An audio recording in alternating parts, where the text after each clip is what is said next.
flaming hot skull of Ghost Rider to the jarring but menacing laugh of Skeletor. There is something quite distinctive about these characters, about their skull-like appearance. In fact, this is an aesthetic that spans across franchises and has given rise to many characters and storylines, no matter their position on the moral spectrum. What remains true is that they are often violent in nature and are not afraid of using their power in order to get the job done. While such violence might not be for everyone, these characters do have an undeniably attractive quality about them that has kept them highly popular over the years. While these skull-faced characters may have intentions ranging from good to inherently evil, their actions have never failed to entertain the masses. To refresh your memories of some of the most violent yet captivating skull-faced characters from various universes, we have compiled a list of 15 individuals who have often achieved their goals with a startling amount of violence. Before we go into our explanation, we have a very small request. If you like our content, please support us by subscribing to our channel. This is a small click for you, but for us, it means a lot. Thank you. Let's begin. Skeletor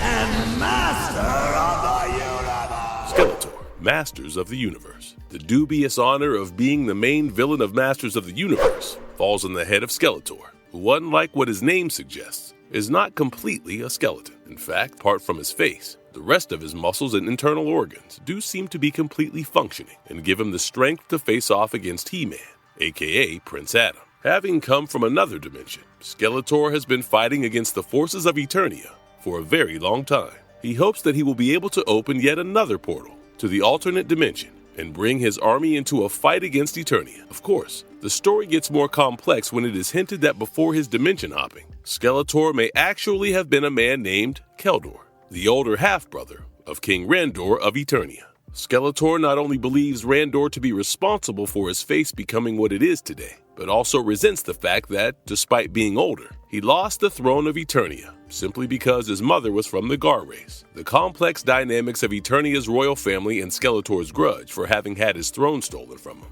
have led the Dimension Traveler to become quite a violent character. Using his magic and Havoc staff, he is often shown a disregard for the lives of allies as well as enemies. From destroying Evil Lynn's powers to destroying Hordak's sanctuary, Skeletor's violent nature is one of his most noticeable traits.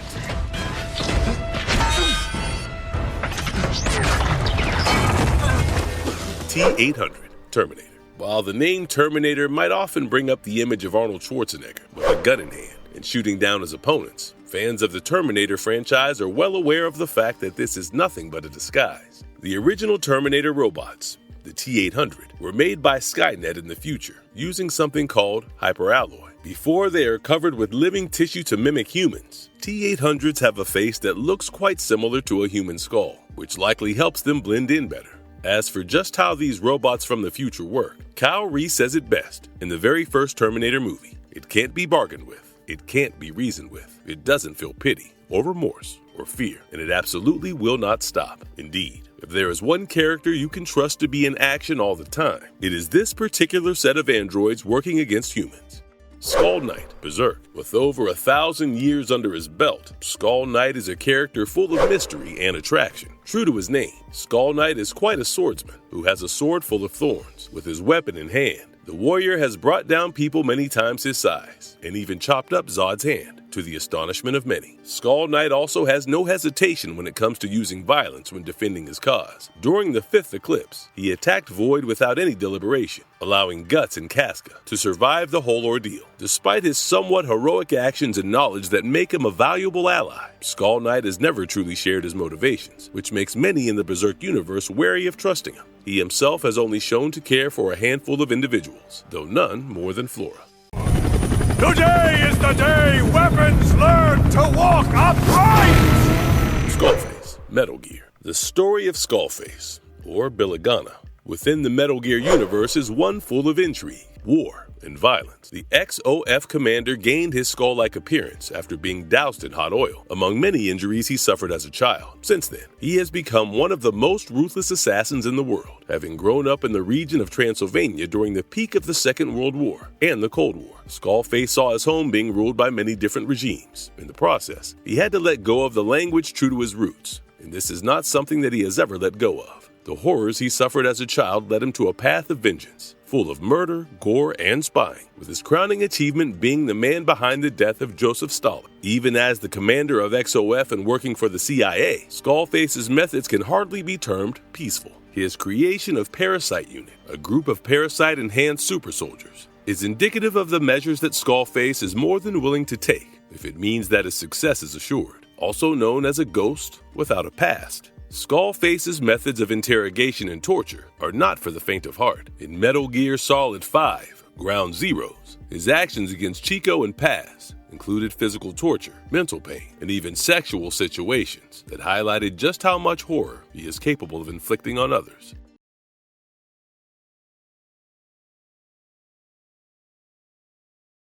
Scorpion, Mortal Kombat. Let's talk about Hanzo Hasashi, whom you might actually better know as a Scorpion. One of the most well-known figures from the world of Mortal Kombat, Scorpion, the resurrected ninja, has been beloved of fans across the world, though often seen in a villainous role. His original motivation to become a ninja had actually been to help his wife and son, but things definitely did not go according to plan. Of course, in the world of Mortal Kombat, one can hardly expect things to be peaceful in any way, shape, or form.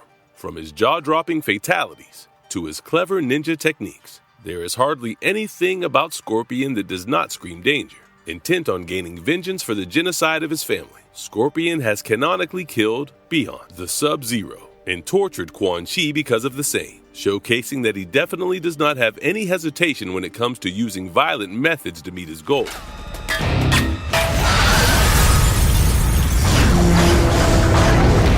Ghost Rider, Marvel. If having a skull as a face was not cool enough, Ghost Rider took it to the next level thanks to the flames directly from hell. The alter ego of Jonathan Johnny Blaze is a result of the deal that the stunt performer made with Mephisto, the demon, all to save his father. Now a spirit of vengeance within Johnny, Ghost Rider hunts down evil and definitely does not hesitate when it comes to enacting his own form of justice. Of course, deals with demons are not always what they seem, and the fact that Zarathos is also a part of Johnny's power makes things quite complicated. However, thanks to the wonders of the Penance Stare, the rider of the flaming motorcycle mostly turns his violence against those who are guilty of horrible crimes. Injustice has yet to be dealt with. Using the iconic Hellfire chain, Ghost Rider remains determined that those he deems guilty face violent consequences straight out of their nightmares, given all the biblical references within the Ghost Rider's world, the presence of. In fact, after being killed in one instance,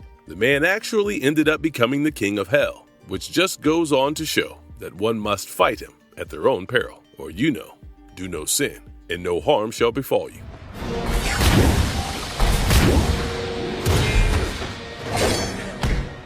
Red Skull, Marvel. To all Captain America fans, Johann Schmidt, or Red Skull, is everything that the Star-Spangled Hero fought against during the Second World War.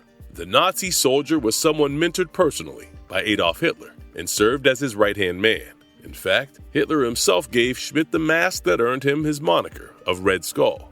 Within the Marvel Universe, the atrocities committed by Red Skull are quite horrific, given his violent nature as a high-ranking Nazi commander. His promotion, though, was actually a result of his lack of confidence in his superiors, not trusting them to be able to realize the vision that he had in mind. Red Skull actually killed many of his superiors until there was no one to separate him from Hitler. At this point, even the German dictator was scared of what his mentee might do, which is certainly a testament to the kind of man that Red Skull ended up becoming. Consider Genosha, a place that Red Skull converted into his own concentration camp by kidnapping various mutants and Inhumans. His Nazi roots have cost him many potential allies, though many also remain wary of his own work methods, like the time that he tried to possess Cap's unborn child and failed, though it did lead to a tragic miscarriage. Despite his reasonings for his actions, or rather because of them, Red Skull has almost never been able to garner any sympathy from the fans of the franchise. The man has been the reason behind much suffering in the world, and has often complicated the paths of many heroes and villains through his actions. Although in all fairness, the man did lose much of his violence in the MCU. However, that was after he was transported to a different planet and made to guard one of the Infinity Stones as punishment. Hard to imagine. This might happen to every pesky villain out there, though.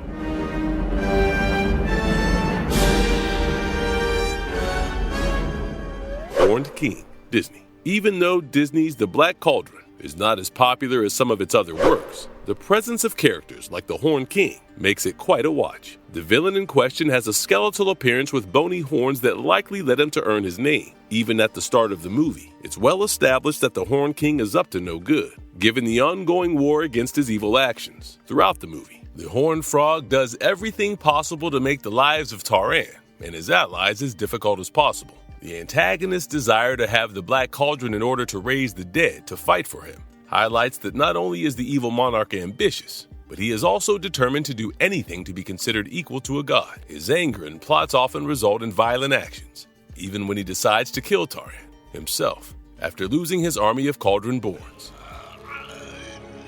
Was there a way out for her? Cyborg Superman, DC. Although a villain in every sense of the word, one cannot help but feel for Cyborg Superman. For all intents and purposes, Hank Henshaw gained powers and abilities that made him a match for Superman, and his heart had certainly been in the right place at one point in time. Unfortunately, the tragic death of his wife, Terry, among many other reasons, slowly turned him into a paranoid and violent man with a grudge against the Man of Steel, and a mind capable of devastating plans. Thanks to his cybernetic abilities, Cyborg Superman not only has access to LexCorp's mainframe, but also possesses information from the Kryptonian birthing matrix. In his quest to bring down Superman, the robotic man has not only explored many planets, but also destroyed Coast City, a tragedy that resulted in deaths of millions and soured the goodwill of humans towards the Kryptonians. The Coast City incident also led Hal Jordan and other Green Lanterns to fight against Cyborg Superman. Though the effort failed, for a while, the robotic man had even kept some of the defeated Lanterns enslaved. New guy thinks he can move in. I'm gonna show those punks who's top dog around here. Black Mask, DC.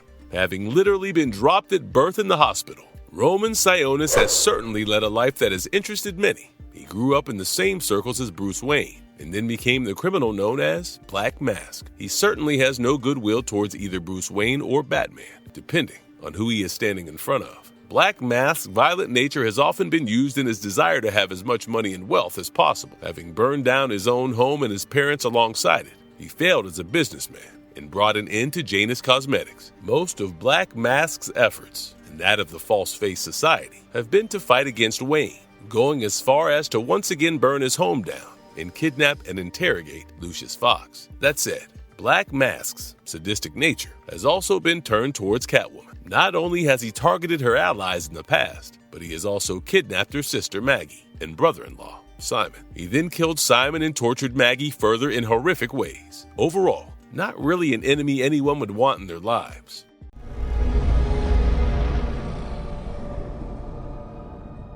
Mr. Bones, DC. Thanks to Dr. Benjamin Love's experimentation on his pregnant mother, Robert Todd was born with transparent flesh, with only a skeleton visible to all, hence the name Mr. Bones. Alongside his 5 adopted siblings, who were in the same situation as him, Mr. Bones was once a part of the group known as Felix. One of Mr. Bones' many abilities is his cyanide touch, which, as one might expect, kills anyone he touches with his bare skin. As a former supervillain, Mr. Bones has had his fair share of violence, often participating in kidnapping and fights to further his purposes. That said, killing someone does not seem to be easy for him, given that he let Dr. Love live, even after discovering everything about his experiments. With your last breath, call me Phosphorus! Dr. Phosphorus, DC. Like many brilliant minds in the DC universe, Alex Sartorius fell victim to his own genius when his nuclear work transformed him into Dr. Phosphorus. With a grudge against Gotham for not providing him ideal conditions for his work, the metahuman has since made many nefarious plans to have his vengeance. From trying to poison the water supply of Gotham to selling his soul to Naran, Dr. Phosphorus has made many attempts over the years to get his revenge, though he is often foiled by Batman. The supervillain did end up becoming the ruler of Charneltown, following the character's comeback in 2011, but went on a rampage once more when his daughter, Princess Tinderbox, was killed as a result of a failed alliance. No! Lord Deathman, DC. Lord Deathman has been a thorn in Batman's side since the very first time that the Caped Crusader caught him. Using his skills as a yogi, the man had faked his death multiple times before, by a stroke of bad luck being struck by lightning. However, this was far from over for Lord Deathman, who returned having exchanged his flesh for the power of generation. allowing him an entry into this list. One must also give Lord Deathman credit for being gruesomely creative, especially when trying to clear his path of obstacles. Few can match the ruthlessness of the man who, as a Japanese crime lord, eliminated Mr. Unknown by dissolving the man with Aqua Regia. Violent, effective, and certainly not something easy to forget. Skullface, Image Comic. Another victim of a vat full of vicious liquid, David Gorlick, or Skullface, is one of the main antagonists of the Savage Dragon series. With a troubled childhood and a far from good relationship with the police, the man certainly makes for an enemy to watch out for. As a part of the vicious circle, Skullface often works alongside his fellow villains. The right-hand man of Overlord has a deep-seated hatred for Frank Darling, whom he holds responsible for his current disfigurement. While he has yet to succeed in killing his nemesis, Skullface was indeed responsible for the death of Fred Darling. Thanks to an exploding warehouse, despite his numerous past arrests, Skullface does seem to know how to keep his tracks clear, especially after implementing some of his grander plans against his enemies.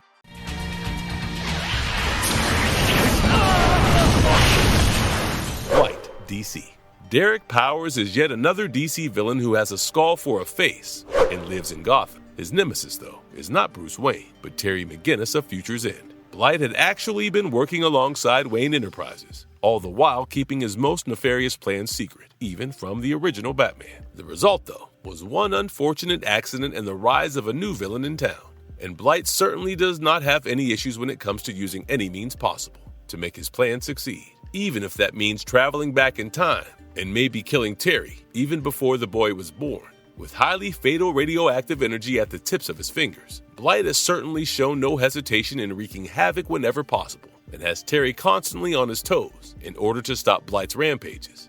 Conclusion. For each and every character mentioned in this list, there are more than enough reasons why they have become so popular. They may be violent, but that almost always adds to the charm of their charm and allows the fans to embrace the chaos that often follows in the wake of all that they do.